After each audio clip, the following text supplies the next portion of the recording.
Thanks for joining us inside the Dancer's Studio, where we bring listeners like you closer to the creative process. Inside the Dancer's Studio is a program of the National Center for Choreography in Akron, Ohio, as part of our Ideas in Motion initiative. This episode was recorded as an ongoing documentation practice with NCCAkron visiting artists in 2023 to 2024. Today we join Christy Bolingbroke, our Executive Artistic Director, in conversation with Chicago, Illinois-based the Era Footwork Crew members Sterling Steelo Lofton and Brandon Chief Manny Calhoun. The Era Footwork Crew are pioneers in the dance battle known as Chicago Footwork. They have performed from Japan to Peru, performing and choreographing alongside leading artists such as Chance the Rapper, DJ Rashad, DJ Spinn, and Theaster Gates. The Era's work has been in short documentaries by Vice, the Canadian Broadcast Company, and the Chicago Tribune. So to start off, I'd love to welcome you guys to first just tell us what is the Era, because you truly operate, I think, wholly different than a lot of other dance companies and makers in the country. The Era Footwork Collective is just that. It's a collective assembled to push an art form, to push community through many lanes. So it might start at dance, and that's the thing that all drawed us in to be this band or this family. So throughout that, we noticed it's other ways to push and talk to other subjects and areas with this same art form, the same sense of community.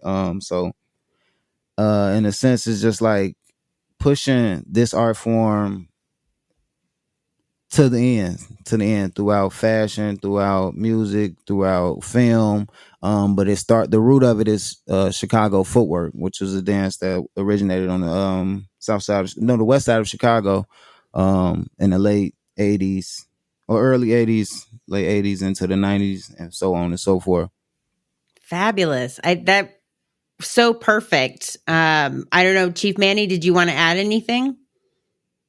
Yeah, I think the way we like to approach dance and community in this collective fashion gives us kind of like an opportunity to learn from one another differently in each other's respected areas, and to think about how we're approaching it differently. So when we talk about dance and film, I'm approaching it from a film perspective. So if it's a choreography or I have an understanding of like how to approach the best way to communicate the dance. Same thing with Steelo with fashion.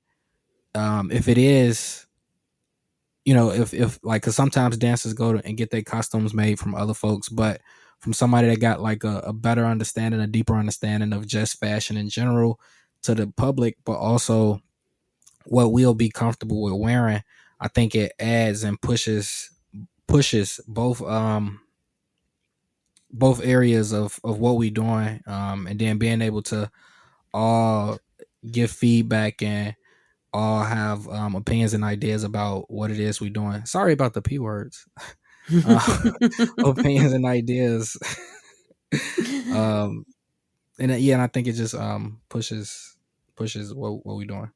Well, and how interwoven that it isn't just the art form of dance, but it welcomes so many other genres and platforms, and that you have operated collectively to, that it's not just a dance show. It is multimedia on many different fronts. From the dance perspective, though, I'm really curious, since you do this work in community, often in streets and neighborhoods, and we'll say unconventional spaces relative to how a lot of people begin their dance training. Do you recall a moment or a specific point where you really started to own the term choreographers?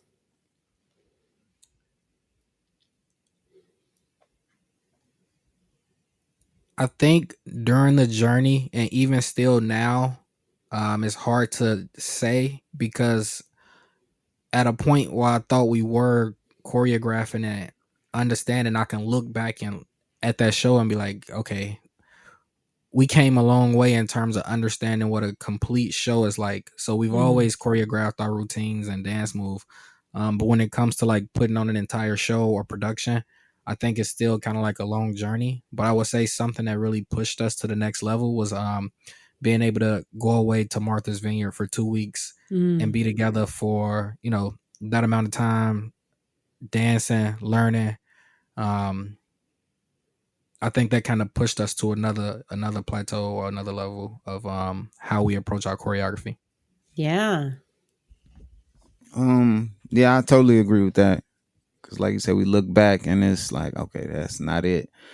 And then we break into these other environments, and we got to do stage shows at museums or black box spaces. It's like, okay, we get another chance to layer footwork or break it up in a sense, to help people understand it. Because one thing we've been told is like we give them a lot. So just learning the process of what we can do and what we can't do. And I don't feel like it's nothing we can't do. So it's like, it's a consistent learning, or it's just a learning journey. It sounds almost like as interwoven as fashion and film and community education and dance and music is to what the Era Footwork Collective, that to focus on the choreography is from a place of maybe craft and sort of distilling or deconstructing to say like, okay, if we're just going to focus on the dance, let's consider the venue. Is it a black box? Is it a playground? Is it for the film? Because that is its own sort of framework and space. I think that audiences and other dancers would be really curious to hear what inspires you. How do y'all start a project? It's all like natural. It's all organic. And it might, like, even from stage showpieces to music, it's something we've gone through, or something we going through, or something we want to express. And typically footwork music has been not suitable for the untrained ear, if you would. But we flipped it in a way. So we flipped it into a way where, you know what I'm saying, if you're just riding in a car, or anybody who can just digest, you know what I'm saying, lyrics over a track can kind of get where we coming from, get our story. But yeah, I think I forgot the question. What was the question? Where do you start? Yeah, I'm curious. Yeah, and if you start all together, or is there typically one of you that says, I've got an idea, and then you build it out in your different platforms? No, yeah. I mean, we can start a lot of different ways. So one way, we just released the music video, We Gon' Step. So I think that was something that was music led first. It wasn't necessarily video or choreography thought led, but it was turned into a stage show that I feel like the music drove, in terms of when it's a music led thing first. But we also have things like a Footwork Saves Live shirt that would inspire a certain event or a certain way of how we approach and involving kids. So like that's something that's more, fashion led. Same thing with film and dance. Like Steelo or Bub or one of us might come with a move, and now we want to experiment and make up a whole routine of choreography around that move. And then, like, I think once we get all these components together and all these like kind of expressive pieces out, they then formulate into like this longer piece, or like this bigger idea of how we are doing all the things we doing, or what exactly are we doing. And I think we always try to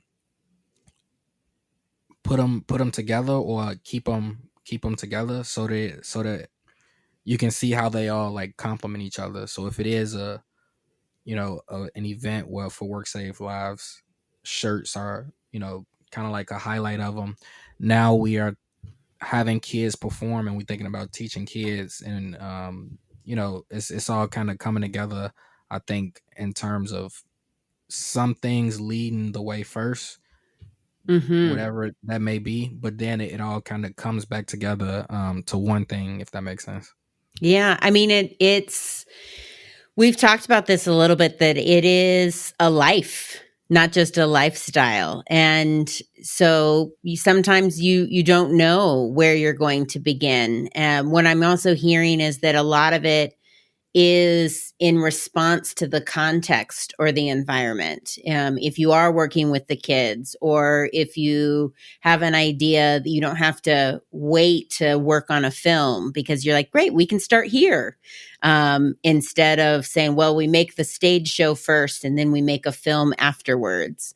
There are these sort of conditioned habits, right? Certainly music artists have that too, when they can release a single versus a music video. So it sounds that you've found ways, because of the pluralism, the collective identity of all of you, that you can start from a lot of different places, which is really cool. Can you talk a little bit more about footworking music? Because I think others might not be aware. Do you always make your own music? Are you licensing it from other people? And if people haven't heard footworking music before, or maybe didn't know they were listening to footworking music, how would you talk to them about it? Footwork music, it's a evolution, I would say, from house music or ghetto house. But it's 160 BPM, and it's made for dance, and it's made for footwork. I would say it has its stories, just like any other genre. You have the people who played their parts to keep it pushing or to change it in certain ways. DJ Spinn, RP Boo, DJ Clint, and you have their forefathers before them. But I think I would just describe it as I can't describe it verbally right now, but That's why we dance it out, right? yeah, it's just, yeah, I can't describe it right now. And I have a little thing that, for me, for one, I think footwork music is an energy, so you can feel it when you hear it. And some of the things that I feel like footwork music highlight are toms, or heavy bass, or 808s, a lot of hi-hats. It's electronic music, so it is a high energy dance. Like Steelo said, it's at 160 BPM, so it's a really fast pace. But it's beyond just the dance. Like I said, it's an energy, so people party to it and don't footwork at all. People can listen to it now, just and hear some of the ways that now we are telling our stories on it. And most of the times, we work directly with DJ Spinn, who produces all of the music we make, and it is heavily sampled as well. So from funny lines to movie lines to soul music to rock music to just about anything jazz, in terms of it being sampled or inspired by. And it's definitely something that's different when you hear it. And yeah, I think it's an energy that's felt. The sampling component is really interesting. It's like another layer of context. That's what's coming up in our conversation today. Almost like these cultural touchstones. Like you don't win anything if you can name where that line was sampled from, but it is sort of speaking to the larger world, that the dancer, the listener, the person who's grooving at the party may also feel a connection to. That it doesn't exist just in this rarefied space of performance. So I love that little Easter egg. I'm going to listen differently for sure. And I'm curious then, 160 beats per minute. And I, also tried by myself, like in the back corner when y'all were teaching, because it it requires at the same time tons of concentration and the ability to let go. That speaking from my own experience. Mm-hmm. So I'm really curious, how do y'all identify dancers? What do you look for in other dancers or collaborators that might perform with you? I think when it's not really like necessarily looking for the dancers, but I think it's just a certain like for people to be themselves, like authentically themselves, and really just understanding that it's not to be us or to do, it's like, okay, what do you do? Like how are you viewing this? Even people that we teach in workshops is like, it's not about being fast, it's not about looking exactly like me, it's not about looking the same, it's about your unique style and how you add into that, and how you learning the basics of footwork, but adding your own style of flavor, or like we always like to say, swag.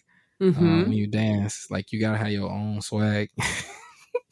But once you dance around people for so long, y'all can have similar swag but still different styles in terms of how y'all dancing. And I think being together that long, you can see some of that on the floor. But for others, it's like whatever your uniqueness is, let that be the main thing that you highlight within it. Just learn the foundation, and you'll develop over time. Cool. One of the questions that I think all dance makers struggle with to varying degrees, but that comes up, is how do you name a dance? Right? Like, it's almost like naming a child. And sometimes, especially if you're writing a grant or something, you haven't made the dance yet. So it seems like something that a lot of people struggle with. Do y'all have a process or can reflect it all? Like, how do you name things that the Era makes? Pieces kind of like pieces or bodies of work kind of name their self with us. Another layer of that we do go through is like naming individual moves or steps that we make up, because with footwork, and it's like Manny said, it's got this base, and it's like it's base basics, if you will, and it's like how do you elevate those after mastering them, not before. You have to master these steps, these erkin jerks, these skates, shake and bakes, ghost. You master these steps, literally master them, and like you continue to work, but then you get that swag to where you can bend and manipulate the move in a way somebody else wouldn't see it. So I'm getting lost again, but no, you're how do you name? It's with us. It's playful. It's loose. And then if it makes sense, it makes sense. That's all I can say. I want to unpack a little bit more of the swag of the making it your own, as well as the basics, because I think that's one of the other questions that comes up for in higher education, in any dance studio. Where does dance begin? Like, some people are lucky that their first invitation to dance may be footworking in the neighborhood. Some people, they might go to a ballet class or a jazz class or a tap class. And so one of the things between this idea of like old and new vocabulary, I'm curious, when do you give yourselves permission to repeat something that you already did in the last piece? And then how often do you push yourselves to find new steps, new ways of working, especially after that spirit of mastery that you were talking about, Steelo? Like, what is that balance between old and new? I think we definitely push each other in all of those areas. So it's it's a moment right now that Bub is in where, of course, he's mastered all the stuff, but he just relearning it and just like rediscovering how to do it. And like, yo, we never did it like this. So like, if we add this extra pop in it, it make it look a little different, and it might sell it a little better. So it's really just always always, I probably will still be going back to the people that's my teachers. Like you can never stop learning the same thing, and you'll see it differently, or you in a different space. So now you remember it. It's a whole different experience with it as the years go on. So I don't think it's of course we master it, but once you still go back to the basics, you're gonna rediscover something else that you may have missed. Especially since I think a lot of this is not formalized in terms of a technique specifically. So people do different moves differently because it's no formal thing, only from people that are the creators of some of these moves. Those are the folks that we can go to and say this is the formal way of doing it. But when I teach you skates versus Steelo teaching you skates versus Bub teaching you skates, it's the same move, but it's always gonna be something a little different, different about it, I guess. That I think is always good to like it's always gonna push what it's always gonna push how you do it differently or think about doing it differently. For our listeners, that Chief Manny is referencing fellow Era Collective member Jamal Lightbulb Oliver, and who wasn't able to join us today, but glad that we could name him in spirit. And what I wanted to reflect on all that you just shared was this idea that even with the sense of you becoming a mastery of a move, of a step, of making it your own swag, it sounds like there's also an inherent sort of beginner mindset, that curiosity to stay open when whether it's because you're seeing how someone else teaches a move, or you're working with some kids or something that would teach you something else about how you work. And then you're like, oh, wait a minute, I'm going to reconsider everything I thought I'd mastered.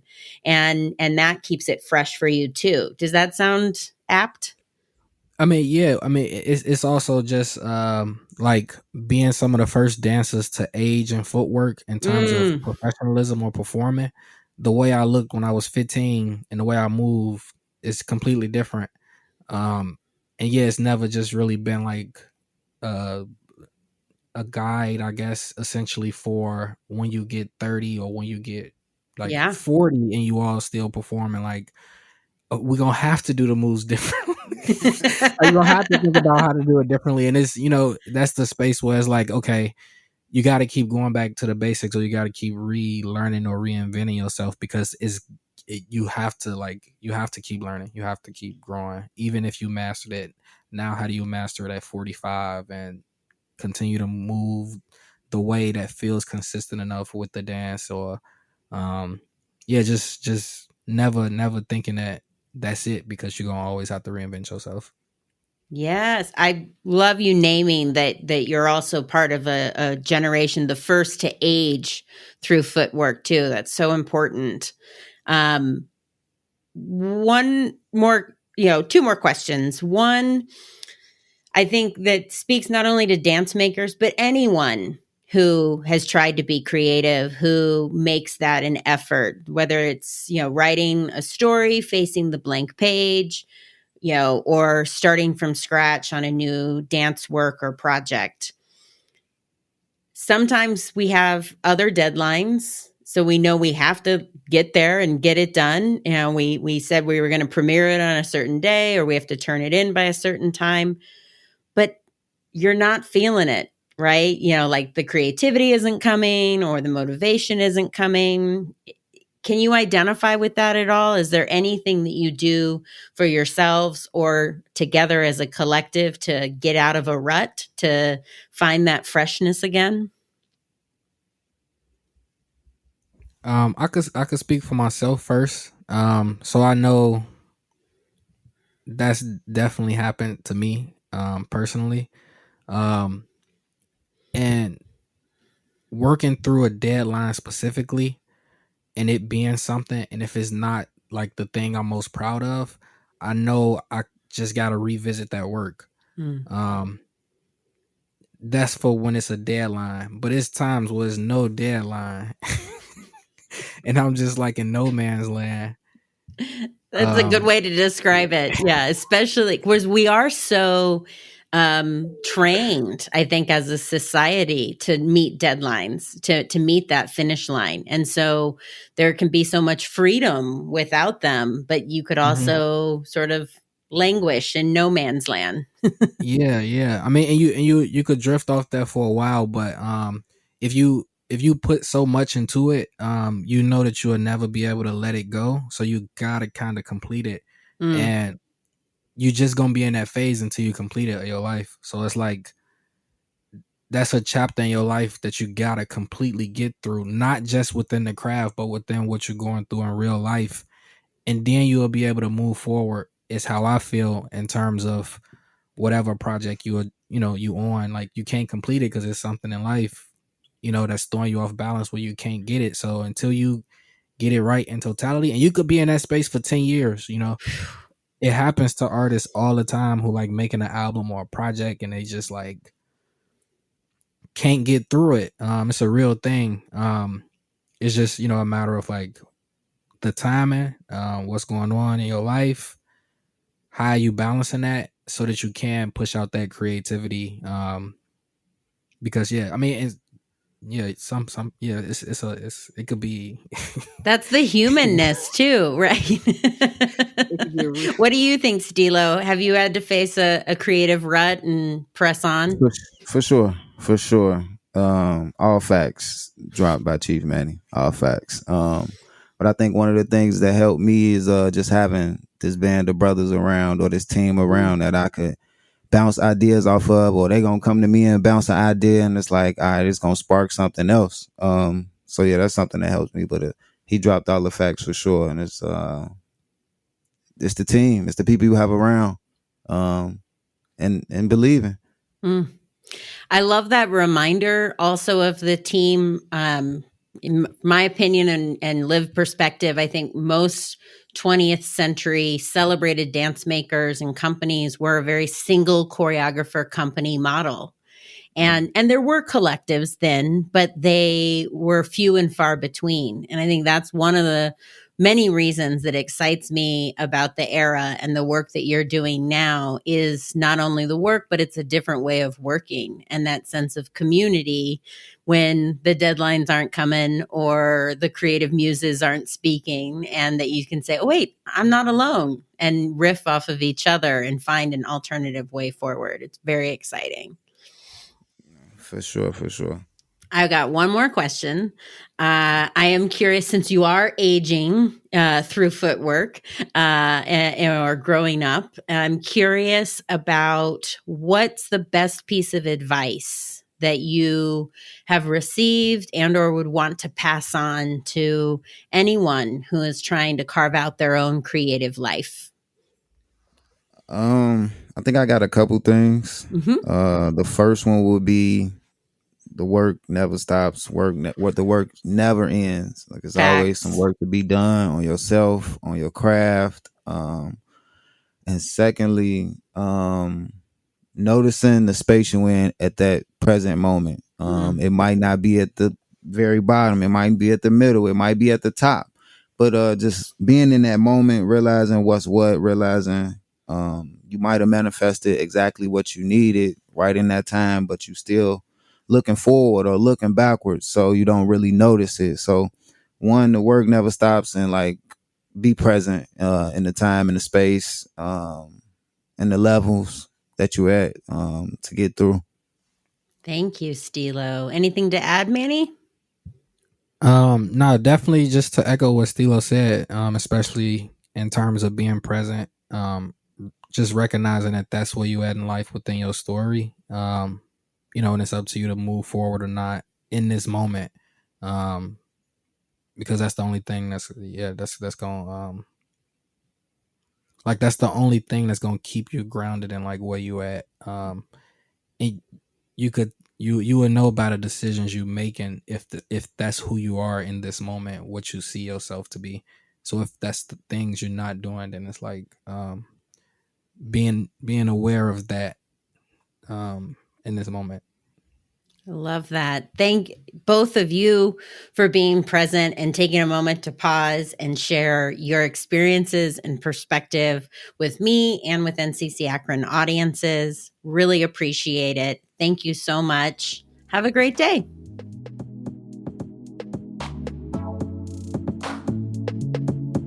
Support for Inside the Dancers Studio Conversation Series is supported by NCCAkron, the University of Akron, the University of Akron Foundation, the Mary Schiller Myers Lecture Series in the Arts, and Audioteca, a global audio manufacturer with U.S. headquarters in Northeast Ohio.